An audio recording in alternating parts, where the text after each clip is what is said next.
para o nosso terceiro tópico, a transformação etária e o novo papel da mulher, nós temos aqui algumas informações importantes. Diz o seguinte: o crescimento da população de um país ocorre basicamente por 3 motivos. Crescimento vegetativo, ou seja, a diferença entre a taxa de natalidade e a taxa de mortalidade, tá? Que é o crescimento vegetativo, né? Esse índice que se tem, né, entre o número de nascimentos e o número de mortes, e ocorre quando, de forma positiva, a população cresce, quando ocorre mais nascimento do que mortes, né? E o contrário também é verdadeiro. Quando ocorre um número maior de mortes, superior ao número de nascimentos, a população está diminuindo. Tudo bem? Então nós temos esse parâmetro aí, tá? Nós temos também a imigração, tá? A imigração que foi importante no caso do Brasil, quando foram incentivados pelo governo, né, após a abolição da escravatura, para as pessoas trabalharem no campo, né? Ou os dois simultaneamente, tá? Então nós temos esses índices aí que demonstram o quanto a população do país ela aumenta ou diminui, tudo bem? Vamos lá, no caso brasileiro, né, a imigração foi um fator importante, como nós já falamos, né? Após a escravidão, houve a necessidade o Brasil ter uma economia essencialmente rural. As lavouras de café, no nosso principal item de exportação era o café, então para suprir a necessidade, né, das pessoas que eram escravizadas, né, foi-se estipulado a imigração de vários países da Europa e da Ásia. Tá? E a partir da metade do século XX, o crescimento vegetativo passou a ser o mais importante, uma vez que a taxa de natalidade passou a cair lentamente. A partir de 1950, tá? Essa taxa começa a cair lentamente, tá? Enquanto a taxa de natalidade caiu abruptamente, tá certo? Então nós observamos aí esses números da população brasileira, tá? Isso ocorreu em razão das melhorias sanitárias e a evolução da medicina, que reduziram drasticamente a letalidade de algumas doenças até então fatais. Então nós vemos, pessoal, que a evolução, o desenvolvimento de novas técnicas de medicina, né, novos remédios, novos medicamentos, ele conseguiu suprir a saúde das pessoas de forma que a população tenha uma expectativa de vida melhor, né, maior, né, em relação aos anos anteriores, tá certo? Aqui ele cita que no caso da descoberta da penicilina, por exemplo, teve um impacto decisivo nessa recomposição. Tudo bem? Certo, pessoal? Então agora vamos falar um pouco sobre o papel da mulher, né? Destacar o papel da mulher na sociedade brasileira, tá? Que foi mudando radicalmente, né? Uma vez que é interessante, pessoal, a gente perceber, né, que durante esses períodos, né, durante a Primeira e a Segunda Guerra Mundial, foi momentos decisivos aí que mudaram não apenas a configuração geopolítica, mas também a sociedade, né? No caso das guerras, a guerra é terrível, porque a guerra é um momento de desgaste, tanto de vidas quanto de materiais, né? Então as fábricas, os países, eles tinham que nutrir os esforços de guerra internamente nas suas fábricas, e na ausência de homens, essas mulheres foram as que estiveram mais diretamente ligadas aí à atividade fabril, né? Ou seja, as mulheres saíram de casa e começaram a ter um trabalho muito mais intenso, né, pelo esforço de guerra. Isso aumentou também durante a Segunda Guerra Mundial, né, quando milhões de homens morreram e muitas mulheres tiveram que atender a essa necessidade, né, do suprimento interno de material da guerra, indo para as fábricas, indo para as oficinas de projetos, né, e tiveram assim, um trabalho muito mais intenso, né? Então mudou radicalmente aquela função que a mulher tinha antes desse período, né, que era a função basicamente doméstica, criar filhos, ter filhos, cuidar da casa, né? Então devido a essas circunstâncias, né, geopolíticas aí, né, houve essas mudanças radicais aí na forma como a sociedade ela viveu, né? Muitas mulheres dedicavam mais tempo às suas carreiras profissionais, né, trabalhavam fora. Muitas mulheres também assumiram a condição de chefe do lar, né? Tinham um protagonismo econômico aí, elas praticamente colocavam dinheiro em casa, né? Ou seja, representavam a fonte principal de renda de uma família, né? E também, pessoal, como nós falamos, na guerra é um momento terrível em que milhões de homens morrem, né? E muitas famílias são destruídas, né? O soldado vai para a batalha, não retorna, né? E deixa seus filhos, deixa sua esposa, e realmente é algo muito drástico, né? Que causa esse desastre social, vamos dizer assim, tá?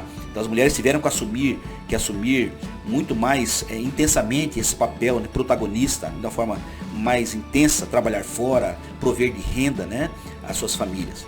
Bem, no caso aqui, né, assim muitas delas optam por retardar a maternidade, ter poucos filhos ou simplesmente não tê-los, tá? Então isso vem se intensificando, né, pessoal, ao longo do tempo, tá? As mudanças culturais, as mudanças de tendências, de comportamento, né, novos valores, a conquista de novos direitos, tudo isso influencia na forma como uma população ela se comporta, né? Então as mulheres, no caso aqui, segundo os dados aqui, elas optaram por retardar a maternidade, né? Levaram mais tempo para ter filhos, tá?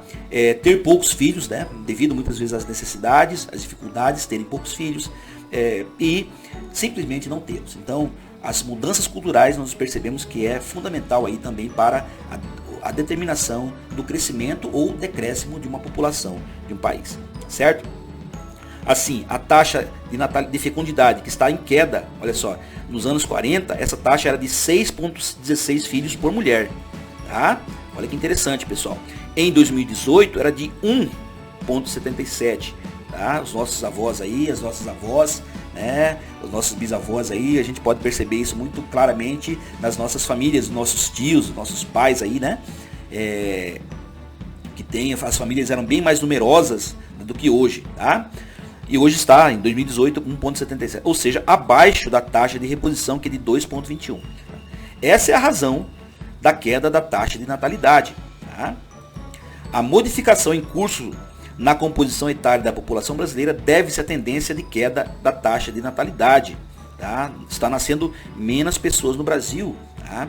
Que no caso brasileiro é consequência direta da taxa de fecundidade, tá certo, pessoal? Então, além do mais, somado-se a isso, né, pessoal, a gente pode entender também que os números da violência, né, violência urbana, outros números aí de acidentes, né, que reduzem drasticamente aí a qualidade de vida das pessoas, né, tudo isso influencia aí nesses índices de crescimentos populacionais, tudo bem? Então nós percebemos aí uma diminuição da taxa de fecundidade no Brasil, tudo bem?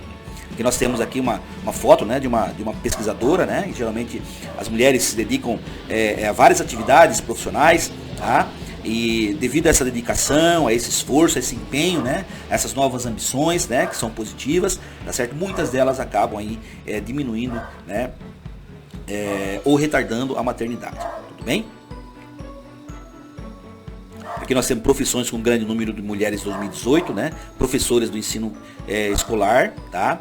Cuidadores de crianças, trabalhadores de serviços domésticos em geral, especialistas em tratamento de beleza e afins, tá? Que nós temos aqui homem e mulher, né, pessoal? Então nós podemos ver aqui o aumento gradual, né, da ação das mulheres, tá? No mercado de trabalho, tá? Alfaiates, modistas, chapeleiros, papeleiros, especialistas em métodos pedagógicos, profissionais de enfermagens, tá? Profissionais de nível médio de enfermagem. Então, tudo isso também é um reflexo da evolução da sociedade, né, pessoal? Em que nós falamos, as pessoas tomam um nível maior de consciência, elas têm maiores expectativas de vida, elas têm novos projetos, têm novos planos, e assim acaba retardando aí a vida familiar, tudo bem? Simultaneamente à redução da natalidade no país, ocorre outro fenômeno demográfico, o aumento da expectativa de vida, tá? Conforme nós falamos no item anterior, os novos acréscimos, os novos desenvolvimentos da medicina, da tecnologia aliada aos medicamentos têm aumentado significativamente aí a expectativa de vida das pessoas. Tá? Novas vacinas, novos métodos, novos tratamentos, novos medicamentos estimulam assim, estendem ainda mais a expectativa de vida. Tá? Um dado importante aqui, em 1940 era um pouco mais de 40 anos. Tá? Aí, em 1940 a pessoa que vivia 40 anos era praticamente idoso, né? Já em 2018 passou para 76 anos a expectativa de vida das pessoas. Tá? 72 para homens e 79 para mulheres, de acordo com o IBGE.